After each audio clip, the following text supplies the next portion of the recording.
ETF index mutual funds నేర్చుకుని stock మార్కెట్లో రాణించాలనుకుంటున్నారా? వెంటనే ఈ నెంబర్కి కాల్ చేయండి.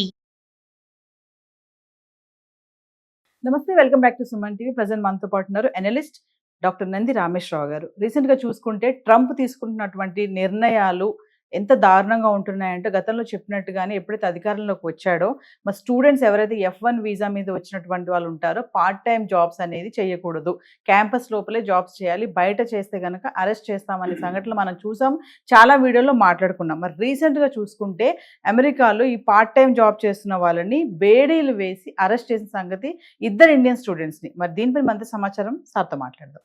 నమస్తే సార్. నమస్తే అమ్మా. సార్, మరి నేను చెప్పినట్టుగా మనం ఆల్రెడీ గతంలో వీడియోలో మాట్లాడుకున్నాం, పార్ట్ టైం జాబ్స్ చేయొద్దు అంటున్నాడు ట్రంప్, ఓన్లీ క్యాంపస్ లోపలే చేయాలి, బయట చేస్తే వాళ్ళకి వీసా రద్దు కూడా చేస్తారని చెప్పేసి. మరి రీసెంట్గా చూసుకుంటే ఇద్దరు ఇండియన్స్ని అరెస్ట్ చేయడం జరిగింది. అరెస్ట్ చేయడమే కాకుండా బేడీలు వేసి వాళ్ళని తీసుకురావడము, మరి తీవ్రమైనటువంటి విమర్శలు రావడం కూడా చూస్తున్నాము. ఐసీఈ మరి ఇమిగ్రేషన్ కస్టమ్స్ ఎన్ఫోర్స్మెంట్ ఆఫీసర్స్ ఎవరైతే ఉంటారో వాళ్ళు, ఒక్కసారి మరి వివరాలకు వెళ్తే సార్. ఈ ట్రంప్ గురించి నువ్వు మాట్లాడి నాకు ఫ్రస్ట్రేషన్ తెప్పిస్తున్నావు నవీన్. నేను ఎందుకంటే ఆయన గురించి ఎంత మాట్లాడినా ఎక్కువే, తక్కువ కాదు ఎక్కువ అని చెప్తున్నా. మనం దాదాపు 1 year కంప్లీట్ అవుతుంది ఆయన రేపటికి, అంటే రేపటికి వెళ్ళిండుకో దాదాపు 1 year.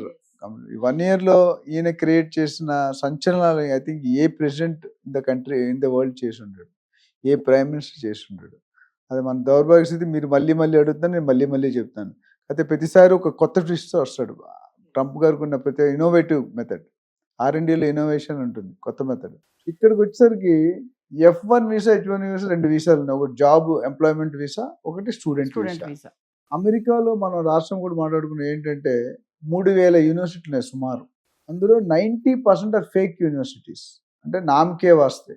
10% యూనివర్సిటీస్ ఓకే పెద్దవి. ఈ 10% యూనివర్సిటీస్ ఏదవుతుందంటే 3000లో 10% 300. వీటికి మంచి ప్రొఫెసర్స్, లెక్చరర్స్ కింద రీసెర్చ్ అసిస్టెంట్గా మన ఓన్లీ MS చదవడానికి ఎవరైతే వెళ్ళారో వాటర్ ఫ్యూచర్ స్టడీస్ వాళ్ళని అసిస్టెంట్గా పెట్టుకుంటారు. అంటే అదే యూనివర్సిటీలో అదే క్యాంపస్లో పనిచేయాలి. అది అమెరికా రూల్. అయితే మీరు అడుగుతున్న బేడీలు చాలామందికి వేసాడు. ఈ బేడీలు కొత్త రకం బేడీలు అంటే స్టూడెంట్ వీసా మీద వెళ్ళి వాళ్ళు బయట పనిచేయకుండా డాక్యుమెంట్ సైన్ చేశారు. ఎవరు? మన ఇండియన్ స్టూడెంట్స్. సో వాళ్ళు అక్కడ వెళ్ళి ఆ క్యాంపస్లో కాకుండా బయట క్యాంపస్లో వర్క్ చేస్తున్నట్టు దొరికాయి. ఎలా దొరికాయి అనేది మళ్ళీ దీనికి ఒక కొత్త విధానం. ఇప్పుడు ఫ్రాడ్స్కి, క్రైమ్స్కి మనకి there is no, especial latest వచ్చిన తర్వాత ChatGPT రకరకాల జరుగుతున్నాయి. అయితే there is an app called బెన్బో ఒంజో. ఆ యాప్ అనేది ఏంటంటే it's something like PayPal, Google Pay ఉన్న యాప్. అంటే ఏమేమి ట్రాన్సాక్షన్స్ అవుతున్నాయో ఆ ట్రాన్సాక్షన్ ట్రేస్ అవుట్ చేయగలుగుతారు. ఇప్పుడు నువ్వు ఇన్కమ్ మోడీ గారు ఏం చేశారు? డిజిటలైజేషన్ చేశారు. ఆయన రాగానే ఫస్ట్ 5% డిజిటల్ ఉంటే 95% రివర్స్ అయిపోయింది ఆల్మోస్ట్. ఇక్కడ ఏం చేశారంటే ఈయన బయట చేసే ప్రతి ట్రాన్సాక్షన్ అమెరికాలో కూడా బ్లాక్ అమౌంట్ అనేది జరగదు. ట్రైన్లో వెళ్ళినా, బస్సులో వెళ్ళినా, రెస్టారెంట్లో వెళ్ళినా, సిగరెట్ ఏదైనా ట్రాన్సాక్షన్ చేయాలి. ఆ ట్రాన్సాక్షన్ ఐడెంటిఫై చేసే యాపే ఇది.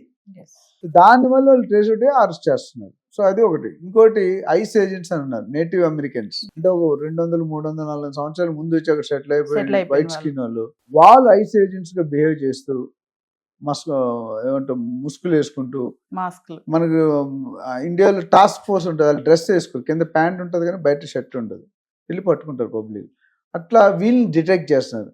సో వాళ్ళని కూడా కొంతమందిని వీళ్ళు అరెస్ట్ చేశారు.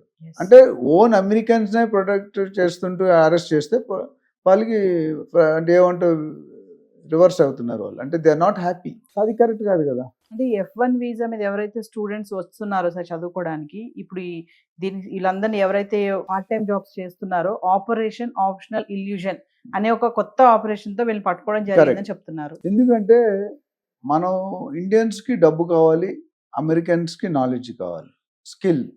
స్కిల్ అండ్ విల్ రెండు మనకు బాగా పుష్కలంగా ఉంటాయి.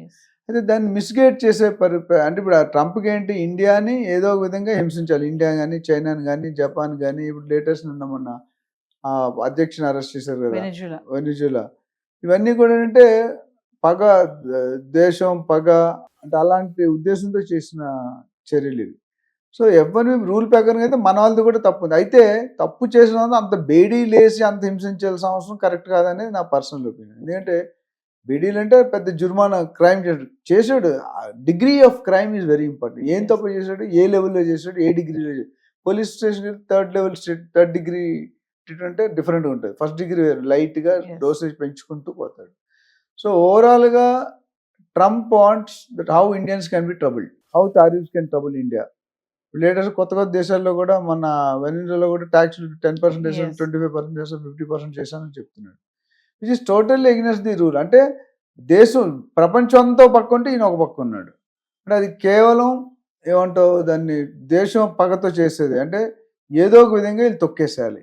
వాళ్ళకి థ్రెట్ని మొదటి నుంచి చెప్తాను. అమెరికాకి థ్రెట్ అంటే ఇండియా, చైనా, జపాన్ వీళ్ళందరూ కూడా ఎప్పుడు కూడా థ్రెట్టే. అంటే ది వే ఇప్పుడు మీరు ట్యాక్సేషన్ చేసినప్పుడు 50% ట్యాక్సేషన్ చేసినప్పుడు కూడా మిగతా దేశాలన్నీ కూలిపోతున్నాయి. మన ఇండియా మాత్రం కూలిపోలేదు. Tit for tat, we're ready for anything. అది ఒక పాజిటివ్ సైన్. సో ఓవరాల్గా చూసుకుంటే ట్రంప్ తీసుకున్న నిర్ణయాలతో బయట దేశాలే కాకుండా వాళ్ళ ఓన్ దేశస్తులు కూడా వాడిని వ్యతిరేకిస్తున్నారు. అప్పుడు బైఅవుట్ స్కీమ్ అని గవర్నమెంట్ జాబులు తీసాడు. 8 months శాలరీ ఇస్తాను, మీరు రిజైన్ చేయండి. మీరు రిజైన్ చేస్తే నేను టెర్మినేట్ చేస్తాను. ఇవన్నీ తలుచుకుంటే మనం ఎక్కడికి వెళ్తున్నాం, where are we going, how are we going, when are we going అనేది. అంటే మన వాళ్ళని మ్యాక్సిమం బయటకు పంపించే చర్యలో ఒక భాగం ఇది కూడా. స్టూడెంట్స్ చదువుకున్న పిల్లల్ని 21 years 22 years వాళ్ళని మీరు అరెస్ట్ చేసి బేడీలు వేసి పబ్లిక్లో నడిపించి బయటకు పంపించే ధోరణి అనేది మనం తీవ్రంగా ఖండించాలి. ఎందుకంటే ఇట్స్ నాట్ కరెక్ట్. నువ్వు రియలైజ్ ఛాన్స్ ఉరిశిక్ష తీసేవాడు కూడా లాస్ట్ కోరికి ఛాన్స్ ఇస్తాడు, నీకు ఏదైనా చివరి కోరిక. అది రాగానే అక్కడ అధ్యక్షుడు కానీ ఇక్కడ స్టూడెంట్స్ కానీ అదే రెండింటికి ఒకటే ట్రీట్మెంట్ ఎట్లుంటుంది? అంటే ఆరోపణ విమర్శలు వస్తున్నాయని కూడా చెప్పి అంటున్నారు కదా సార్, వీళ్ళని అరెస్ట్ చేసినందుకు. విమర్శలు ఎందుకు వస్తున్నాయి? మరి వాళ్ళ ఓన్ నేటివ్ అమెరికన్స్నే వాళ్ళు అరెస్ట్ చేస్తున్నారు. దాని ది వే ఎప్పుడు కూడా process and system is important. ప్రతి గవర్నమెంట్కి రూల్ ఉంటుంది. We agree, we stand by, we appreciate. But ఏ లెవెల్లో ఎవరికి తీసుకోవాలనేది అక్కడ క్లారిటీ మిస్సింగ్ ఉంది. H1B ఎంప్లాయ్మెంట్ అనేది వేరు, చదువుకోవడం. వాళ్ళు ఏమంటారు, ఓకే మా యూనిట్ డబ్బులు లేవు, సర్వైవ్ అవ్వాలి, డబ్బులు లేకుండా వాళ్ళు పెట్టిన స్కీమ్స్ వల్ల బయట జాబ్స్ రావట్లేదు. అందుకే పక్క ప్లేస్లో పక్క సిటీలకు ట్రావెల్ చేయాలి. ఆ ట్రావెల్ అయింది వీళ్ళు ట్రేస్ అవ్వకుండా ఈ ఐస్ ఏజెంట్స్ ఎవరైతే ఉన్నారో వాళ్ళు ట్రేస్ అవుట్ చేసి పబ్లిక్ రిపోర్ట్ ఇస్తే దాన్ని బట్టి వాళ్ళు చర్యలు తీసుకు. దాంతో గుంపులో గోవింద వీళ్ళు కూడా అరెస్ట్ చేశాడు. వాడు తెలియదు గారు అరెస్ట్. నువ్వు ఇండియావా, ఇండియన్వా, అమెరికన్వా, చైనీస్ చెప్పాలి. మొత్తం గొర్రెల మంది ఉన్న వాళ్ళందరినీ వేసేస్తున్నాడు. అది they are not like. Native Americans arrest చేయడం వల్ల అక్కడ తీవ్ర లోకల్ ఫ్రస్ట్రేషన్ ఎక్కువైపోయింది, లోకల్ ఎజిటేషన్ ఎక్కువైపోయింది. సో ఏదేమైనా సార్ ట్రంప్ తీసుకున్న నిర్ణయాలతోటి ప్రెసెంట్ అయితే స్టూడెంట్స్ అనే వాళ్ళు ఎలా ఉండాలి అంటారు? అంటే అక్కడ ఉన్నటువంటి వాతావరణాన్ని బట్టి చూస్తే అంటే నన్ను అడిగితే నా సిన్సియర్ పర్సనల్ ఒపీనియన్ అంటే స్టూడెంట్స్ ఎగబడి వెళ్ళిపోకూడదండి. If you going through a protocol మీరు వెళ్ళండి. ఏదో సింహం నవ్వింది కదా అని ఫోటోగ్రాఫ్ తీసుకుందని వెళ్తే ఫోటోలో మీరు ఎప్పటికీ ఉండలేరు. సింహం మాత్రం ఉంటుంది. అందుకే నేను సింహం పెట్టుకున్నానని చెప్తాను అప్పుడు. సో మనం కరెక్ట్ వేలు వెళ్ళి కరెక్ట్ వస్తే డబ్బులు earn money, very good. But don't go against the policies of the government. మన ఇండియా వాళ్ళు కూడా వదలరండి. సింగపూర్ వాళ్ళు కూడా చిన్న ఎగ్జాంపుల్ ఏమి క్లోజ్ చేస్తాను. మలేషియాలో మేము వెళ్ళాము టూర్కి. ఒక ఆయన పల్లెటూరు పంచి కట్టుకుని పల్లెటూరులు ఉంటారు కదా, అవాయి చెప్పులు వేసుకుని రోడ్డు మీద టాయిలెట్ వెళ్ళాడు. అప్పటి వరకు ఎవరు లేరు. Within no time 3 vans వచ్చాయి. పోలీసులు వేసి లోన్ ఇస్తారు, పాస్పోర్ట్ సీజ్ చేశారు. అంటే రూల్స్ ఆర్ సో మనం గౌరవించాలి. జనరల్ అయితే కార్ చెక్ చేయకూడదు, ఎక్కడో రూల్ ఉండదు. చెక్ చేయాలి నువ్వు నిజాయితీగా ఉంటే. అట్లా ట్రంప్ తీసుకున్న నిర్ణయాలకి చాలా మంది అపోజిషన్. అంటే ఇంపార్టెంట్ విషయం ఏంటంటే బయట వాళ్ళకంటే లోన్ ఉన్న వాళ్ళే ఎక్కువ వ్యతిరేకిస్తున్నారు. Thank you.